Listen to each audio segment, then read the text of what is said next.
I want to tell you something that took me 2 years to finally say out loud. Because for a long time, I blamed myself. I thought maybe I was too sensitive. Maybe I was overreacting.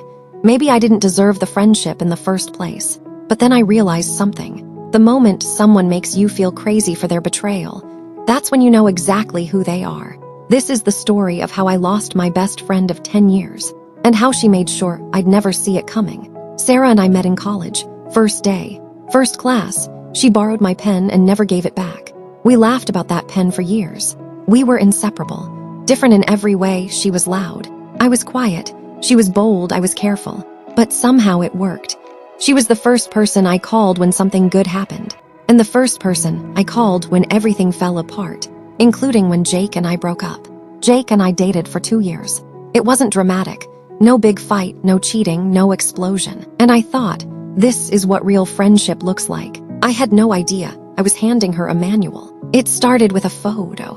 A mutual friend posted something on Instagram, a group dinner I wasn't invited to. Normal enough, right? Except when I zoomed in on the background. Jake was there, and Sarah was sitting next to him, close, laughing at something he said, her hand on the table, near his. My stomach dropped instantly, but I told myself, maybe they just ran into each other. Maybe it's nothing, so I texted her, casually. Hey, saw you were at Antonio's last night. How was it? She said, oh yeah, just a random thing, so boring. Missed you, she lied directly, without hesitating, and something in my gut said dig deeper. So I did. I went back through months of Instagram tags, mutual friends' stories, location check-ins, and piece by piece, the picture became impossible to ignore. We just slowly became strangers who shared an apartment. And one day, he said he wasn't happy anymore. I was devastated.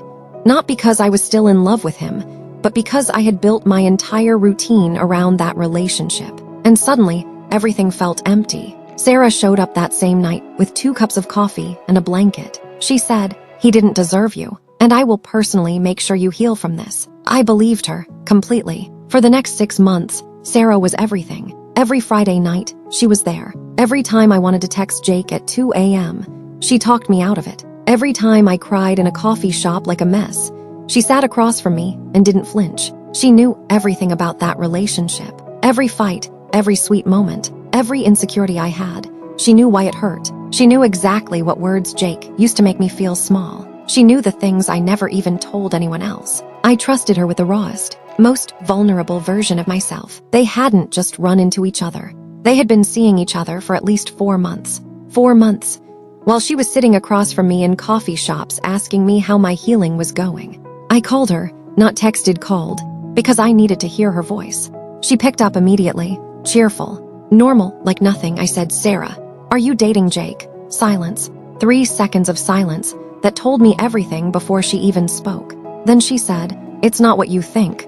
Classic, right? I asked her how long. She said a few months. I asked her why she never told me. And this is the part that broke me. She said, I didn't tell you because I knew you'd make it about yourself. I make it about myself. The girl who held my hand through a breakup, who listened to me cry over this exact person, who told me she hated him for hurting me. She looked me in the eyes, metaphorically, and said my pain was an inconvenience to her plans. I didn't yell. I didn't cry on that call. I just said, okay, I understand now, and I hung up. Here's what I've learned since then. Some people enter your life as friends, but they're actually just collectors. They collect your stories, your secrets, your soft spots, not to protect them, just to know where you're most breakable. Sarah didn't betray me the day I found out. She betrayed me the very first day she chose to stay silent, and kept choosing it every single day, while I handed her more of myself. The relationship with Jake ended because we grew apart. That's life. That's okay. But what Sarah did was different. She made a choice, a conscious, repeated, deliberate choice.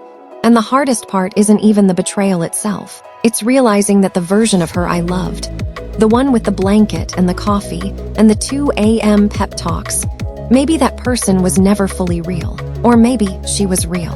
And people can be real and capable of hurting you completely. I think that's actually harder to accept. I don't talk to Sarah anymore, or Jake, and honestly, my life is quieter now, but it's mine. If you're going through something like this, a friendship that ended and left you questioning everything, just know this. You're not crazy. You're not making it about yourself. You're just someone who loved honestly, and that's never something to be ashamed of. Drop a comment below if you've ever been betrayed by someone you fully trusted. I read every single one. And if this video found you at the right time, subscribe, because every week I share stories that remind you you are not alone. See you next week.